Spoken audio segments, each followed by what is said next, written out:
Genesis has two different creation stories. Well, that means we can't trust either one. I mean, obviously, if it were true, it would be the same story. Hold on, not so fast. Let's talk about this. Hello, I'm Methodist Dave. I'm a professional theologian and Bible teacher. And let's take a look at this passage that's in question right now. The first thing is, yes, these are two different stories. But they're not two contrasting stories, or not two contradictory stories. They're different from one another, but one deals with general creation and the other deals with the specific creation of human beings. Now, in the first account, which takes up the first chapter of Genesis and a little bit of chapter 2, we have the description of the creation of all things, the creation of the universe, light, planets, stars, earth, plant life, water, creeping things, crawling things, flying things, swimming things, ending with the creation of humanity, and then a day of rest. Now, this account is described as taking place over the course of 1 week, with each day highlighting a specific creation event. The days are described in the Hebrew tradition of beginning in the evening. See, in the Hebrew, the sundown begins the day. See, we think of the sunrise as the beginning of our day in our Western philosophy, but in Hebrew, the day actually begins at sundown. And it says evening and morning, one day. And if you're questioning about what these days mean, in Hebrew, the text says that each day is a day. So no matter what you want to believe that this is an actual account, or if this is just a poetic description, the text itself says one day. Now, the first account is also written poetically, in a poetic fashion, which is really helpful when you're trying to remember something. For instance, think of the alphabet. Can you recite the letters? Think of them in your head. I'll bet you while you're thinking of it, you're singing the song to yourself as you think of the alphabet. That helps us to remember. Poetic language is a very helpful mnemonic. It helps you remember the details. You can't remember a lot of things, but your favorite song, you might have heard a song a long time ago. I think a lot of us could sing along on some of those old songs. And the first account also highlights the fact that humanity is the highest part of creation, because when God creates humankind, we read that it is very good. Now, the second account in Genesis is specific to the creation of mankind, and as a special place where God places them. The story begins in the second chapter at verse 4.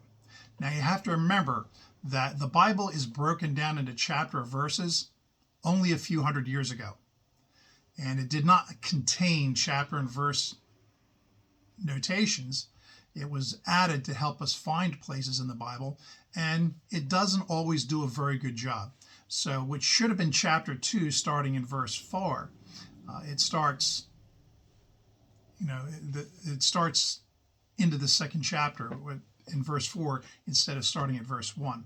So we read that God creates a garden, a special place, and instead of speaking humans into being, God takes some soil, earth, minerals, and forms them into a human body.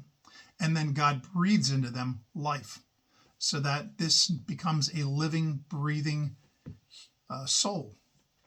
Interesting that if you go all the way to the other side of the continent, to the other side of the globe, to the Pacific Northwest, the Native American tribe, the Piegans, or as we would call Blackfeet, depending on where you're at, have a story about the old man Napi. Now, in Native American traditions, there's an old man or a grandfather or a trickster who is kind of like a god figure.